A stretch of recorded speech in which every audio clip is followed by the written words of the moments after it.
الحب والله ما يقدر يبني بيتي المدمر، وشلون حجاره تتعمر بالحب، بس فهموني شلون.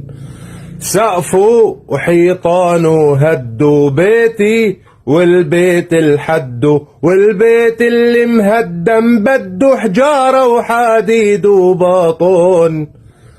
والحجارة والحديد والباطون بدهم مصاري مشان الناس تعمر بيوتها. معرة النعمان وريفها الشرقي والغربي وسراقب وخان شيخون وما حولهم، كل بيوت فيهم لا تصلح للسكن والعيش، وما في حدا عم ينقل هالصورة يوصلها للداخل أو الخارج، لأن الإعلاميين ما شاء الله نسيوا كل هالمناطق وانتقلوا على العاصمة. تتار العصر ومغول العصر شبيحة الأسد هدوا أسقف المنازل اللي ما دمر القصف والطيران، هدوها وسرقوا الحديد منها.